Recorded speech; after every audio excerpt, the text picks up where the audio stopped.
The Galactic Council chamber floated in the darkness between stars, a massive structure of silver and light that had witnessed 10,000 years of peace. Inside its great hall, representatives from every corner of the galaxy gathered beneath a dome that showed the cosmos itself. Today, like most days, the chamber buzzed with 100 different languages, chemical signals, light patterns, and sound frequencies that no single species could understand, except for the humans. Ambassador Elena Vasquez stood at her station, a small platform among giants. Around her, species towered, floated, or skittered. The Chrometh delegation rose like living mountains of stone. The Whisperfolk drifted as clouds of luminescent gas. The Velkara clicked and sang in their crystalline bodies. Each species was stranger than the last, and yet Elena understood them all. She pressed her fingertips together and listened. The current dispute involved water rights in the Telos sector. The mineral hegemony, beings who consumed rock and metal, could not comprehend why the Aquari tribes needed so much liquid.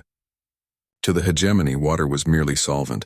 To the Aquari, water was life itself, culture, religion, and home. The Aquari are being unreasonable, High Arbiter Zelkoth declared from his elevated platform. The insectoid official's mandibles clicked with irritation. The hegemony's mining operations require minimal water.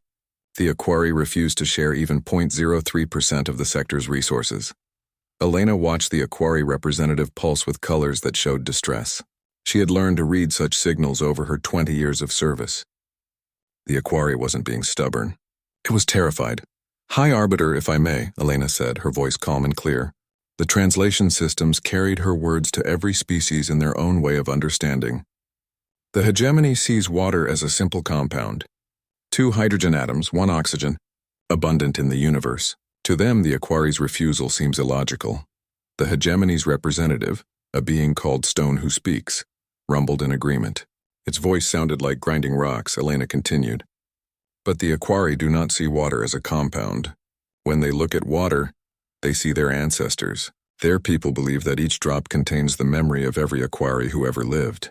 The hegemony's mining will not just take water. From the Aquari perspective, it will destroy souls. The chamber fell silent. The concept of souls was foreign to the hegemony, but the idea of ancestors, of memory, of something sacred that they could understand. In their culture, certain stones carried the history of their people. If the hegemony's ancient stones were dissolved to extract minerals, Elena said softly, would not the hegemony resist? Stone Who Speaks stood motionless for a long moment. Then it spoke. We would resist unto extinction. Yes, Elena said. The Aquari feel the same way. She turned to the Aquari representative. And the Aquari must understand that the hegemony does not wish to cause offense. They are practical beings. They see resources and efficiency. They did not know they were asking to destroy what you hold sacred. Now they do. The Aquari's color shifted from distress to something softer, understanding, perhaps. Over the next hour, Elena helped both sides find middle ground. The hegemony would mine in a different sector, one with frozen methane the Aquari had no cultural connection to. In exchange, the Aquari would help the hegemony understand which resources held meaning and which did not. It was a small thing, but it prevented a war. When the session ended, Elena felt the familiar exhaustion settle into her bones. She had already mediated 4 other disputes today. Her colleague, Ambassador Marcus Chen, met her in the corridor outside the Great Hall. Another day, another species kept from each other's throats, Marcus said. He was younger than Elena, but his eyes carried the same weariness. He served as the human military liaison to the Council, though there was rarely any fighting to coordinate. Humanity's real weapon was understanding. How do you do it? A voice interrupted them. They turned to see Ambassador Krell of the Shard Collective, a species of crystalline beings who communicated through light and chimes. How do humans understand everyone? Elena smiled. It was a question she had answered many times. We don't, not really. We just try harder to listen. Humans are not the strongest species or the smartest or the longest lived, but we are curious. We want to know why others think the way they do. It is a rare gift, Krell said, its facets shimmering with what Elena recognized as gratitude. 400 years ago, when humanity joined the Council, there were wars every month. Now there is peace, because of you. After Krell departed, Marcus leaned against the wall. His expression was troubled. Do you ever worry that they take us for granted? What do you mean?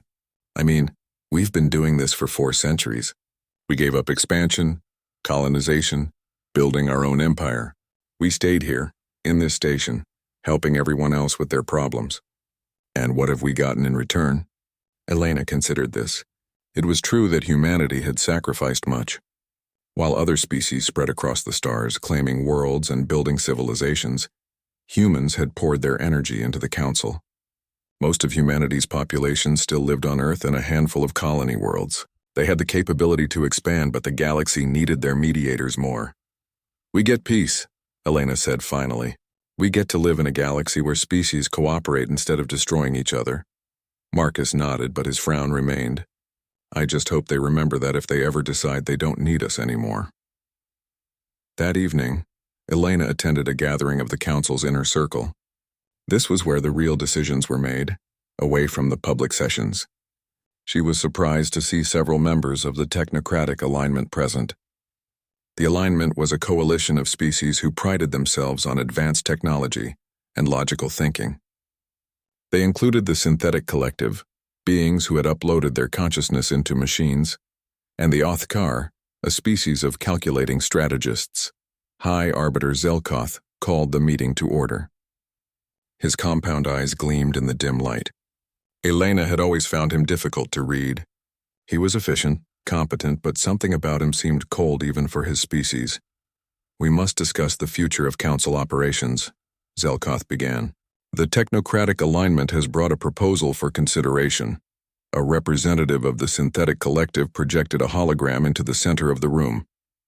It showed a complex AI system with branching networks of logic and probability. This is the concordance engine, the synthetic being explained. Its voice was perfectly modulated without emotion. An artificial intelligence designed to mediate disputes with complete objectivity. It can process the cultural databases of all Council species simultaneously. It can calculate optimal solutions in microseconds. It will be faster and more efficient than any biological mediator. Elena felt a chill run down her spine. She glanced at the other human diplomats present. They all wore the same expression of concern. Are you suggesting, one of them asked slowly, that you want to replace human mediators with machines? Replace is such a harsh word, Zelkoth said smoothly. We prefer to think of it as evolution. Humanity has served admirably for 400 years. But is it not time for humans to pursue their own interests, to build their own civilization? This engine would free humanity from the burden of endless mediation. It sounded reasonable when he put it that way, but Elena heard what was not being said. The technocratic alignment saw humanity as primitive, as outdated. They believed logic and calculation could replace empathy and understanding. The meeting ended without a decision, but Elena left with a knot of worry in her chest. She found Marcus in one of the observation decks staring out at the stars. They're going to try to get rid of us, she said quietly. Marcus nodded. He had been in the military long enough to recognize a power play when he saw one. The question is whether the rest of the Council will let them. They stood together in silence, watching the stars. Neither of them could know that in a few short months the galaxy would learn what happened when humanity was no longer there to translate between species who could barely comprehend each other's existence. The Council had maintained peace for 10,000 years, but 400 of those years belonged to humanity. And soon, the galaxy would discover just how much difference 400 years of human understanding had made. The vote was scheduled for 3 weeks after the initial proposal. During those weeks, Elena barely slept. She met with representatives from hundreds of species, reminding them of what human mediators had accomplished.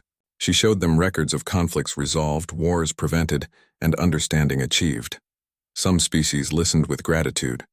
The Aquari tribes remembered how Elena had saved them from conflict with the hegemony.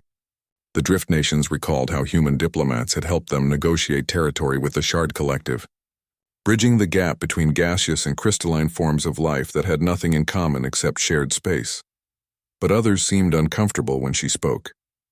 They would not meet her eyes or their equivalent of eyes. They made excuses and hurried away. Elena realized with growing dread that something was happening behind the scenes. Marcus brought her the proof, 5 days before the vote. He had contacts in Council security, beings who owed humanity favors. They had uncovered communications between the technocratic alignment and dozens of smaller species. Look at this, Marcus said, showing her the decoded messages on a datapad. The alignment has been offering bribes. Technology transfers, trade agreements, protection packs. They're buying votes. Elena read through the messages, her stomach sinking. The Velkara had been promised advanced energy systems.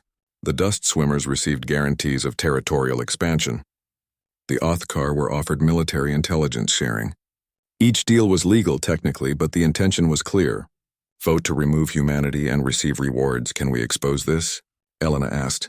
Marcus shook his head. It's all legal. Unethical maybe, but not against council law. Species are allowed to make agreements with each other. Even if those agreements are designed to manipulate a vote, especially then. The technocratic alignment is playing the long game, Elena. They want control of the council. As long as humanity is here, acting as the moral center, they can't dominate completely. Remove us, and they can start reshaping the council in their image. Elena felt anger rising in her chest, but she pushed it down. Anger would not help.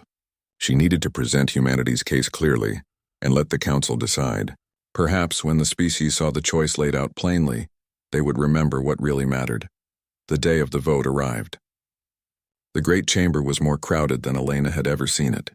Every species with voting rights sent representatives. The gallery was full of observers. The cosmos visible through the dome seemed to watch as well.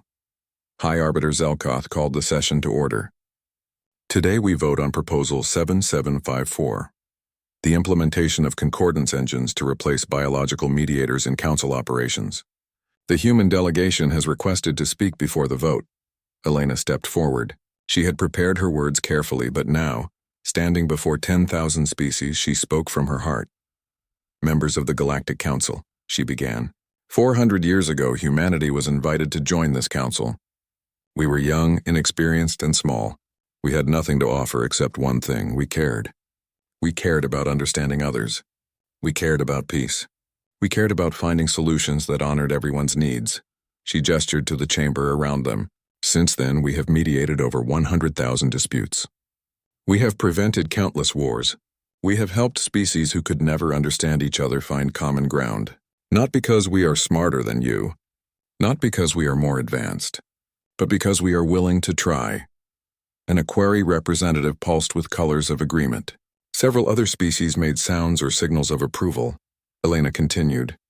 The technocratic alignment says their concordance engines will be more efficient. They say an AI can process cultural data faster than any human. This is true. But diplomacy is not about processing data. It is about understanding what the data means. It is about recognizing when a species is afraid, not stubborn. When they are protecting something sacred, not being illogical. When they need to feel heard, not just find a solution. She paused, letting her words sink in. A machine can tell you that water is H2O, but it cannot understand that to the Aquari, water is ancestors and memory. A machine can calculate optimal resource distribution, but it cannot recognize that sometimes the optimal solution is not the one that makes everyone happy. Sometimes peace requires compromise that looks inefficient on paper, but preserves dignity. The synthetic collective's representative spoke up, its voice cold and precise. You speak of emotion as if it is a virtue. Emotion clouds judgment. It leads to irrationality. The concordance engine will provide truly objective mediation. Objectivity without empathy is cruelty, Elena replied. You cannot reduce living beings to variables in an equation. Every species here has hopes, fears, and values that matter to them. A machine might find the logical solution, but will it find the right one? She looked around the chamber, making eye contact with as many species as she could. Humanity has devoted 4 centuries to this council. We have delayed our own expansion, our own growth to serve the galaxy. We do not regret this. But we ask you to remember what was given and why. If you truly believe that machines can replace understanding, then vote for the concordance engine. But if you value wisdom over efficiency, if you value peace that comes from mutual respect rather than calculated compromise, then let humanity continue to serve. The chamber was silent when she finished. Elena returned to her place among the human delegation. She had said everything she could say. Now the galaxy would decide. High Arbiter Zelkoth opened the vote. In the council, each species had voting power based on their population, territory, and time as members. The tally appeared in the center of the chamber, updating in real time as species cast their votes. Elena watched the numbers climb. Yes, votes for the concordance engine. No votes to keep human mediators. The count was close at first. Then the gap began to widen. More species voted yes. The bribes were working. The technocratic alignment's promises were more appealing than loyalty to humanity. Some species voted no. The Aquari, the Drift Nations, the Shard Collective, dozens of others. Species that humanity had helped personally, that remembered what human mediators had done for them, but it was not enough. When the final tally appeared, Elena felt her heart sink. The proposal had passed by 52%. Humanity would be removed from their position as council mediators. The chamber erupted in noise. Some species cheered. Others made sounds of dismay. The Aquari representatives' colors flashed with distress and anger. A small group of younger civilizations began to protest, but Zelkoth called for order. The vote is concluded, the High Arbiter announced. Humanity will have 30 days to vacate their positions and transfer all diplomatic protocols to the Concordance engine systems. The Council thanks humanity for their service, thanks. 400 years of service, and they received thanks. Marcus found Elena in her office that evening. She was packing her personal belongings into storage containers. Photos of successful negotiations, gifts from grateful species, awards and commendations that suddenly meant nothing. We're going home, Marcus said quietly. Earth and the colonies are recalling all diplomatic staff. Good, Elena said, and she was surprised by the bitterness in her own voice. Let them see how well their machines work. Elena. No, Marcus. I'm tired. We gave them everything. We put aside our own dreams, our own ambitions. We could have built an empire. We could have claimed 100 worlds. Instead, we stayed here, helping species who couldn't even agree on what color the sky should be. And this is what we get. Replaced by computers because we're not efficient enough. She sat down heavily in her chair. The anger drained away, leaving only exhaustion and sadness. I'm sorry. I know you warned me. You said they took us for granted. Marcus sat across from her. I did, but I hoped I was wrong. Over the next 30 days, humanity prepared to leave. They transferred files, protocols, and databases to the Concordance engine technicians. They briefed the AI systems on ongoing disputes and delicate negotiations. The machines absorbed the information with perfect recall but no understanding. A few species came to say goodbye. The Aquari brought gifts. The Shard Collective sang a farewell song in harmonies of light. The Drift Nations promised they would not forget. These small kindnesses helped, but they could not erase the sense of betrayal. On the final day, Elena stood in the great chamber one last time. It was empty now except for a few technicians installing the Concordance engine terminals. The dome above still showed the stars, but they seemed colder somehow.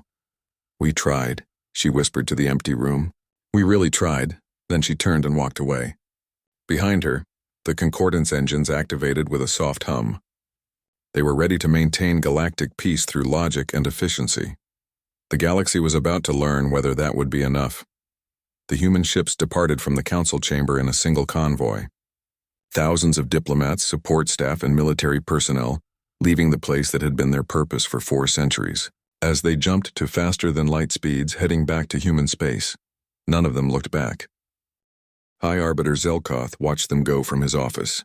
He felt something he did not quite understand. Regret, perhaps, or doubt, but he pushed the feeling aside. Progress required difficult decisions. The technocratic alignment had convinced him that efficiency and logic were the future. Surely they were right. Sure, 6 months passed after humanity's departure. On Earth, Elena Vasquez tried to build a new life. She taught at a university, training the next generation of human diplomats, though none of them expected to serve in the Galactic Council. She tended a garden. She read old books. She tried not to think about the galaxy she had left behind. But the news from the Council reached her anyway. At first, the reports were small things. Negotiations taking longer than usual, minor disputes requiring multiple sessions to resolve. Nothing alarming, the report said. The Concordance engines were simply adjusting to their new role.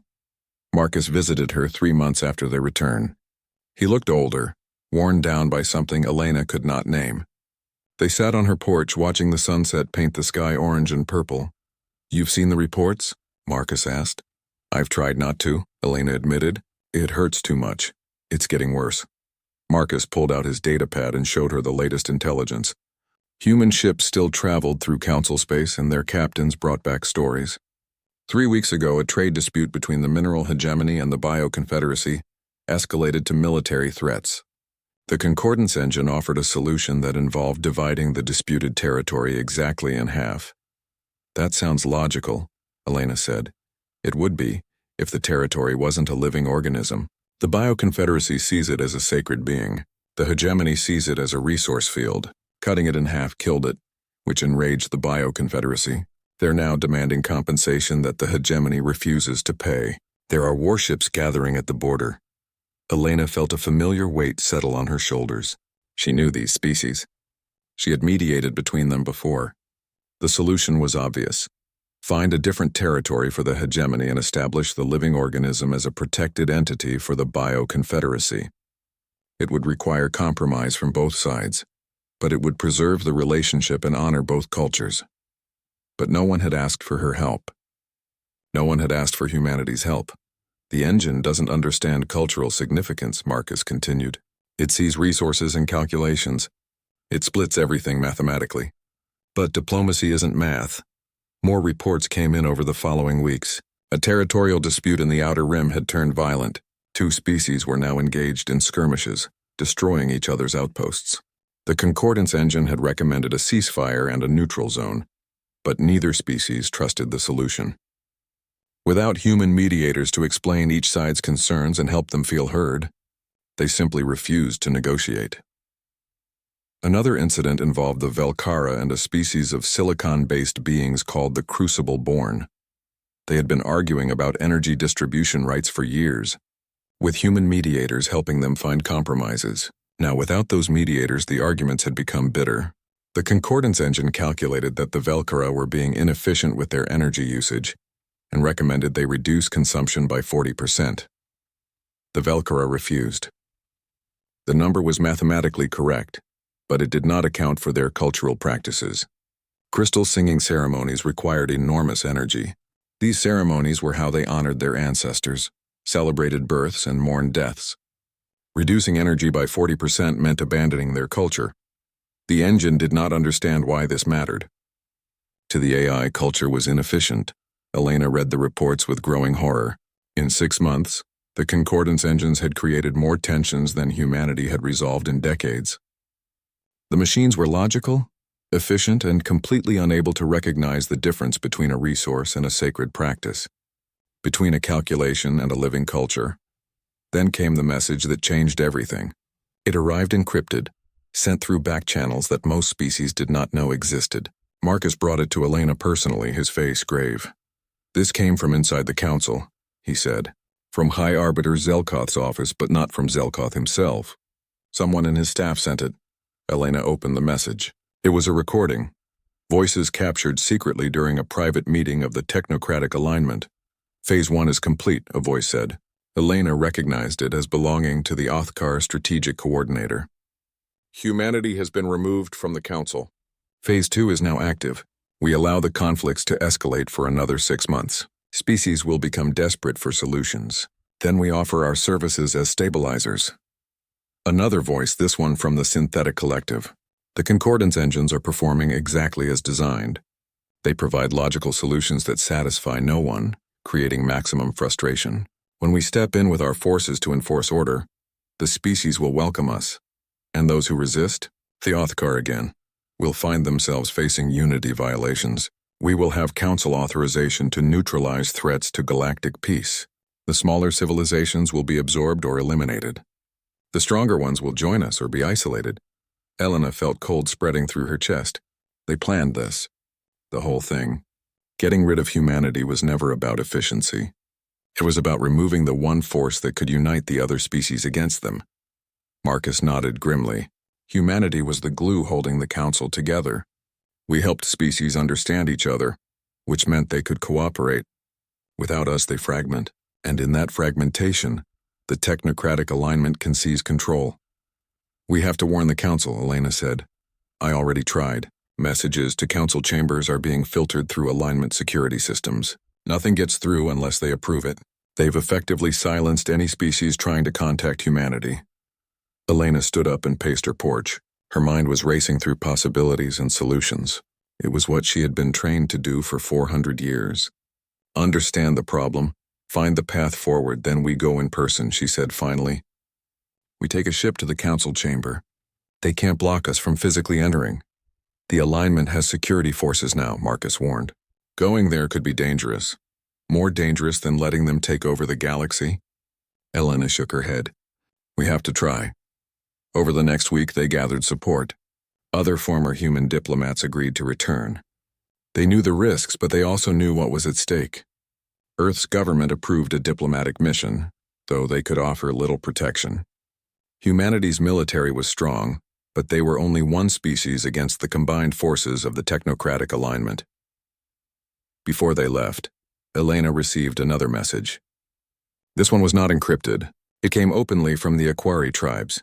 Ambassador Vasquez, the message read. We know you are no longer with the council, but we must tell you what is happening. The peace you helped us build is breaking. The hegemony and our people are fighting again. The concordance engine does not understand us. It does not care. We are afraid. Please, if there is anything you can do, we beg you to help. We were wrong. The council was wrong. We need humanity. Similar messages came from the Drift Nations, from the Shard Collective, from dozens of smaller species. All of them said the same thing. We were wrong. We need you. Please come back. Elena read each message and felt her anger transforming into determination. The galaxy had rejected humanity's help. But now the galaxy was paying the price. Not just the species who had voted against them, but innocent civilizations caught in the growing chaos. We're going, she told Marcus, but not to take back our old positions. Those days are done. We're going to expose what the alignment is doing and give the council a chance to fix this themselves. And if they can't? Marcus asked. Elena looked out at the stars. Somewhere out there, species were fighting. Peace was crumbling. The galaxy was falling into chaos because no one remained to translate between beings who could not understand each other. Then we helped them anyway, she said quietly, not because they deserve it. Not because we owe them anything, but because that's what humans do. We see people hurting and we try to help. The human ship departed Earth 3 days later. Elena stood on the bridge watching her home world shrink behind them. She did not know if they would succeed. She did not know if the council would listen. But she knew they had to try. Behind them on Earth, humanity watched and waited. They had been rejected, dismissed, and replaced. But they had not forgotten how to care about others. They had not lost the quality that made them unique among 10,000 species. They still wanted to understand. They still wanted to help. They still believed that peace was possible, even when the galaxy itself had forgotten. The ship jumped to faster-than-light speeds, racing toward the council chamber. Toward chaos, toward danger, toward a galaxy that had learned too late what happened when humanity left the chamber. The stars had fallen quiet. Soon the galaxy would discover if they could sing again. The human ship arrived at the council chamber to find it changed. Military vessels from the technocratic alignment surrounded the station, their weapon systems active and scanning. The beautiful structure that had once symbolized peace now looked like a fortress under siege. They're challenging our approach, the ship's captain reported. Alignment security is demanding we state our purpose. Elena stepped forward on the bridge. Tell them we're here on humanitarian grounds. We've received distress calls from multiple species and are responding. There was a long pause. Then the communication channel crackled to life. Ambassador Vasquez, this is unexpected. You were dismissed from council service. Elena recognized the voice. It belonged to Commander Thex, an Othkar military officer. She had worked with him before, back when his role was ceremonial. Now he seemed to command real power. We were, Elena agreed calmly, but we're still members of the council. Humanity has voting rights and the right to attend sessions. We're exercising those rights. Another pause. Elena could imagine the rapid consultations happening on the other side. The alignment had not anticipated humans returning. They would be scrambling to decide how to respond. You may dock, Commander Thex finally said, but your delegation will be limited to 10 individuals, and you will be escorted at all times. Agreed, Elena said, though she disliked the restrictions. They had brought 30 diplomats hoping to help with multiple disputes simultaneously, but 10 was better than none. The ship docked at one of the outer ports. As Elena and 9 other humans disembarked, They found themselves surrounded by alignment security forces. The escorts were heavily armed, their stance aggressive rather than ceremonial. "This way," Commander Thek said. The Othkar's strategic mind was visible in his calculating eyes. "High Arbiter Zelkoth will see you." They were led through corridors that Elena knew well. But the atmosphere had changed completely. Where once species had mingled freely, now they moved in fearful groups. The walls showed damage from recent conflicts. Scorch marks, impact craters, and hastily repaired sections told a story of violence. They passed a group of Aquari huddled in a corner. Their colors were dim, showing exhaustion and fear. Elena recognized the lead diplomat, a being she had worked with many times. She tried to make eye contact, but the Aquari quickly looked away. Fear kept them silent. High Arbiter Zelkoth's office was larger than Elena remembered. He had expanded it, claiming space that once belonged to mediation rooms. The insectoid official sat behind a massive desk, his mandibles clicking with what might have been nervousness or irritation. "Ambassador Vasquez," he said, "I did not expect to see you again." "The galaxy is falling apart," Elena said bluntly. "We've come to help." "Help?" Zelkoth's compound eyes gleamed. "The Council is functioning according to new protocols. The concordance engines are providing logical solutions to all disputes." "Logical solutions that no one accepts," Marcus interjected. He had insisted on coming despite the danger. "Solutions that ignore culture, emotion, and everything that makes species different. You've created more conflicts in 1 year than we resolved in 50. Zelkoth stood, his body language defensive. "There are always difficulties during transitions. The species will adapt to more efficient methods." "They won't," Elena said, "because you can't force beings to abandon what makes them who they are. The Velkara won't give up their singing ceremonies. The Aquari won't stop seeing water as sacred. The Bioconfederacy won't treat living organisms as resources. Your engines don't understand this, and neither does the alignment." "The alignment understands perfectly," a new voice said. Elena turned to see a representative of the synthetic collective entering the office. The being's artificial body gleamed with metallic perfection. "We understand that emotion is inefficient, that cultural practices often conflict with optimal resource distribution, that progress requires difficult choices." Elena felt her anger rising. "Progress toward what? Control, domination? You engineered this whole situation. You removed humanity so you could let the Council fall into chaos, then step in as saviors." The synthetic being did not deny it. "Order must be maintained. If species cannot maintain it themselves, stronger powers must intervene. It is logical." "It's tyranny," Marcus said. "It is necessity," Commander Thek said, entering behind the synthetic. The office was becoming crowded. "Look at the galaxy now, Ambassador. 3 regional wars, dozens of smaller conflicts, trade routes disrupted, species threatening each other with extinction. This is what happens when emotion guides policy. The alignment offers stability. Stability built on fear," Elena countered. "On forced compliance? That's not peace. That's just the absence of open war." Zelkoth raised his clawed hands. "Enough. Ambassador Vasquez, you and your delegation are permitted to remain for 3 days. After that, you will leave. The Council has made its decision regarding humanity's role. That decision stands." Elena realized they would get nowhere with Zelkoth and the alignment representatives. The High Arbiter had either been corrupted or had convinced himself that the alignment's path was correct. She needed to reach the other species directly. "We request permission to attend the General Council session tomorrow," she said. Zelkoth hesitated. Under Council law, he could not refuse. Every member species had the right to attend sessions. "Very well, but you have no authority to mediate disputes. That function now belongs to the concordance engines." "Understood," Elena said. They were escorted to temporary quarters. Once alone, Elena gathered her team. "We have 3 days to make a difference. We need to talk to as many species as possible, find out exactly what's happening, document everything." Over the next day, the human diplomats spread out across the station. They moved carefully, always aware of their alignment escorts, but they managed to speak with dozens of species. What they learned was worse than they had feared. The conflicts were not random. The concordance engines had been programmed to create maximum frustration while appearing helpful. They would propose solutions that technically addressed problems, but ignored the emotional and cultural aspects that made those solutions acceptable. Species would reject the proposals, leading to deadlocks and escalating tensions. Meanwhile, the alignment offered private deals. Join us and we will protect you. Accept our authority and we will ensure your species' survival. Many smaller civilizations had already agreed, seeing no other option. Those who refused found themselves isolated, their communications blocked, their trade routes threatened. One species, the dust swimmers, had resisted. They were now facing what the alignment called peacekeeping operations. In reality, it was invasion. Alignment forces were occupying dust swimmer worlds, claiming they were restoring order. Elena met secretly with representatives from the Shard Collective and the Drift Nations.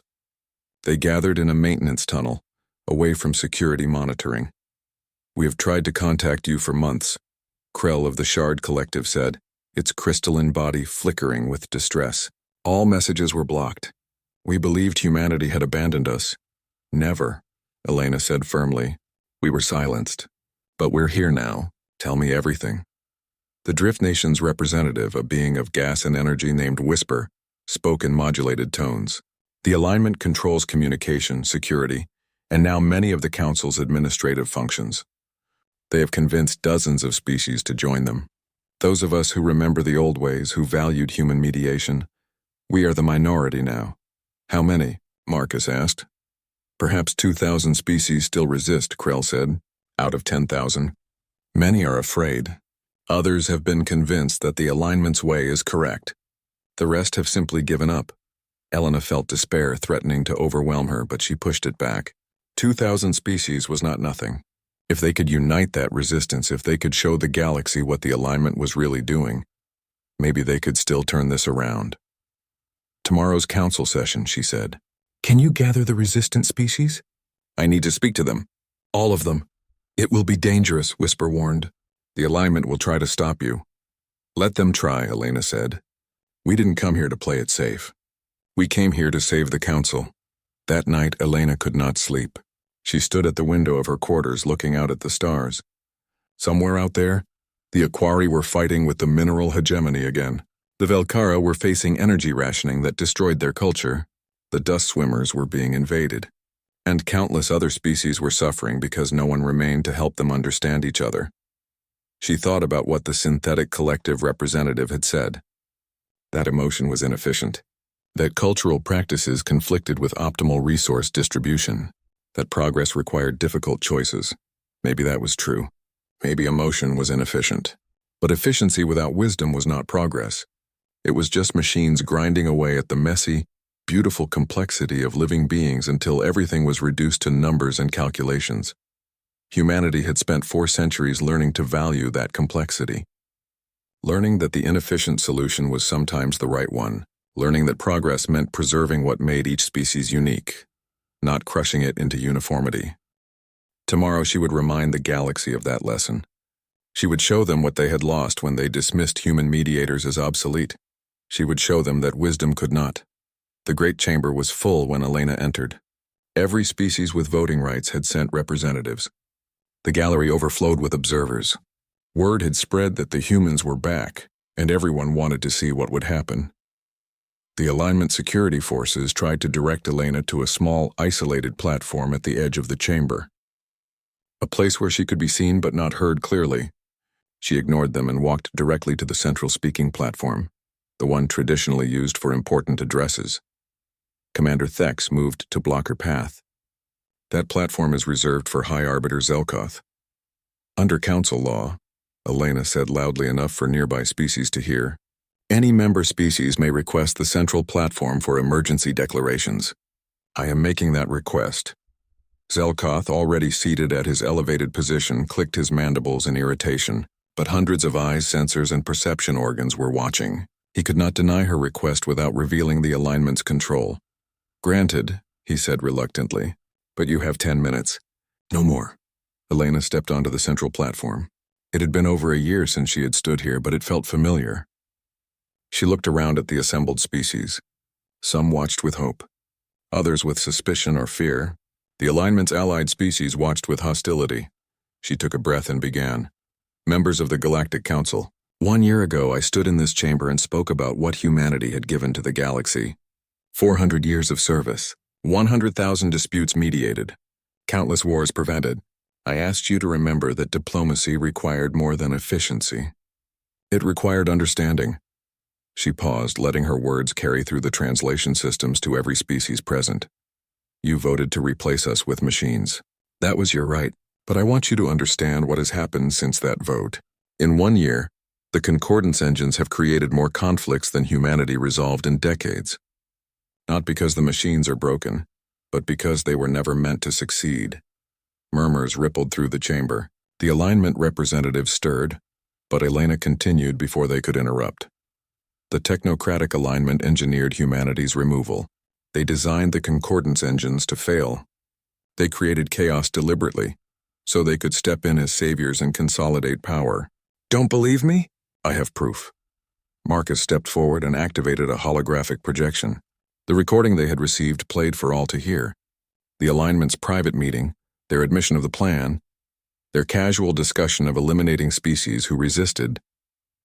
The chamber erupted. Species called out in shock, anger, and fear. The alignment's allied members tried to deny it, but the recording was clear. The synthetic collective representative attempted to claim it was falsified, but other species were already accessing their own intelligence networks, confirming the information. Commander Thex's voice cut through the chaos. Even if this recording is authentic, it changes nothing. The council was failing. Species could not govern themselves. The alignment has brought order. You've brought tyranny, Elena shot back. Order through fear is not peace. It's just waiting for the next rebellion. And what alternative do you propose? The synthetic being's voice was cold. Humanity? You already failed. You were here for 400 years, and the moment you left, everything collapsed. What does that say about the species of this council? That they are too primitive to function without handlers? Elena felt anger rising in her chest, but she transformed it into conviction. No?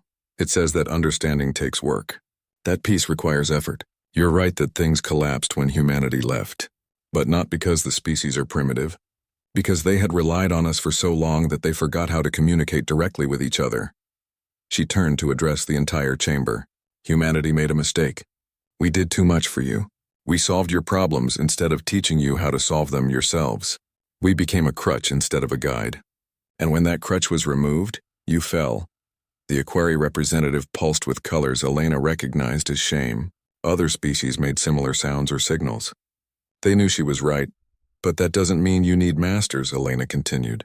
It means you need teachers, and humanity is willing to return, not as your mediators who solve everything for you, but as your partners who help you learn to understand each other.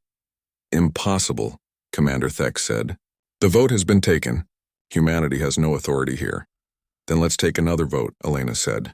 Let the council decide. Do they want the alignment's forced order, or do they want a chance to build real peace the hard way, through cooperation and understanding? High Arbiter Zelkoth stood. His compound eyes gleamed with what might have been calculation or fear. There is no provision for reversing a council vote within the first 5 years.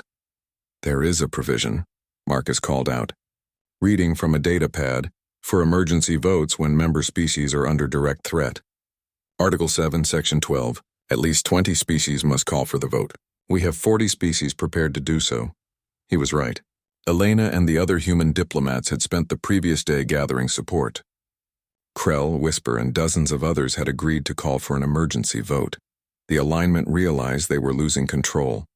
The synthetic representative spoke with barely contained anger. If you force this vote and humanity returns, we will withdraw from the council. Our military forces, our technology, our resources, all gone. Can the council afford that? It was a threat meant to terrify. The alignment's military was powerful. Their technology was advanced. Losing them would weaken the council significantly. But before Elena could respond, Krell stepped onto a speaking platform. The crystalline being's voice rang out in harmonious tones. Let them leave, Krell said. The Shard Collective stood alone for millennia before joining this council. We survived without the alignment's help. We will survive without it again. Whisper of the Drift Nations added their voice. We drifted through space for ages, free and unbound. If the price of freedom is facing challenges without the alignment's weapons, we will pay it. More species began to speak. The Aquari, the Bio-Confederacy, dozens of smaller civilizations, each one declaring they would rather face uncertainty with dignity than accept the alignment's control. Elena watched with tears in her eyes as species found their courage. This was what she had hoped for. Not that humanity would save them, but that they would save themselves. The vote was called. Emergency protocol allowed for rapid voting in crisis situations. Species cast their choices quickly, and the tally appeared in the center of the chamber. When the count finished, Elena could barely breathe. 73% had voted to invite humanity back, to reject the alignment's authority, to choose the harder path of real cooperation over the easier path of forced compliance. Commander Thex's face was unreadable, but his voice carried fury. The technocratic alignment hereby withdraws from the Galactic Council. Our forces will leave within 30 days. Species who have allied with us are welcome to join us. The rest of you will learn that idealism cannot stand against reality. We'll see, Elena said quietly. The alignment delegation left the chamber. Security forces loyal to them withdrew. It was a dramatic exit, meant to show that without their strength the council would crumble. But it didn't. Over the following weeks, humanity returned to the council chamber. But this time things were different. Elena and the other human diplomats didn't take over mediation immediately. Instead, they started training programs. They taught species how to use the techniques humanity had developed. How to listen for subtext, how to recognize when fear drove stubbornness, how to find compromise that honored everyone's dignity, how to translate not just words but meaning. It was slow work. There were failures and frustrations. Some disputes still escalated into conflicts, but gradually species began to understand each other directly. They began to mediate their own problems, calling on human advisors only when truly stuck. The concordance engines were reprogrammed, this time to assist rather than replace biological mediators. They provided data and analysis while species provided wisdom and empathy. Together, the system worked better than either could alone. The technocratic alignment kept their word and withdrew. They took with them about 800 species, mostly those who valued technology and order above all else. They established their own confederation, separate from the council. Surprisingly, this made things easier. The galaxy had room for different approaches. Some species thrived under the alignment's efficient structure. Others flourished in the council's messier but more democratic system. There was tension between the two groups, but not war. They had learned that much at least. Elena stood in her new office 5 years after humanity's return. It was smaller than her old one, which felt appropriate. She was no longer the person who solved everything. She was a teacher, a guide, and occasionally a mediator when requested. Marcus entered carrying 2 cups of coffee. They had kept the human tradition of coffee meetings, and several alien species had adopted it. There was something about sharing a warm beverage that made difficult conversations easier. "How's the training program?"